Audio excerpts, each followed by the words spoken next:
कसं बघतो? अनेकदा दिल्लीमध्ये प्रधानमंत्री गृहमंत्री आमच्या लिफ्टमध्ये असतात.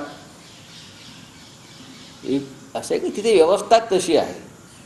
एकत्रच लिफ्टने प्रवास करायचा असतो, एका सभागृहात जायचं असतं, समोरासमोर आले हा शिष्टाचार असतो आणि त्या शिष्टाचारानुसार एकमेकांना नमस्कार केला असेल तर त्याच्यामध्ये राजकीय अर्थ काढण्याचं कारण नाही. आम्ही कोणत्याही परिस्थितीमध्ये भारतीय जनता पक्षाबरोबर पुन्हा हात मिळवणार नाही. आम्ही आमचे हात अपवित्र करून घेणार नाही, हे लक्षात घ्या. रावसाहेब, एक शेवटचा प्रश्न. विधान परिषदेच्या निवडणुका आहेत. तुमच्या आणि पवारसाहेबांच्या दोन्ही पक्षांची जर संख्याबळ बघितलं तर एक उमेदवार निवडून येऊ शकतो.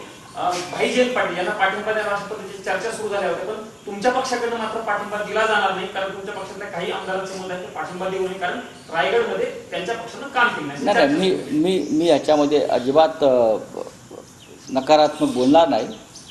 शेका पक्षाचे नेते भाई जयंतराव पाटील हे आमचे सहकारी आहेत महाविकास आघाडीतले, आणि शेका पक्षानं आम्हाला सहकार्य केलं नाही या मताशी शिवसेना सहमत नाही.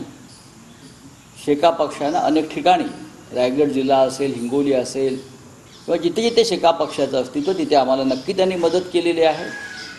काही ठिकाणी दुर्दैवानं पराभव झाला, त्याचं खापर आम्ही इतर घटक पक्षांवर अजिबात फोडणार नाही. जयंतराव पाटील हे सुद्धा निवडून येतील विधान परिषदेमध्ये, आणि माननीय उद्धव साहेबांनी जे सांगितलेलं आहे की आम्ही उमेदवार उभा करू, तो सुद्धा निवडून येईल, अशा प्रकारचं रचना आम्ही करतो आहोत. Thank you sir. येस.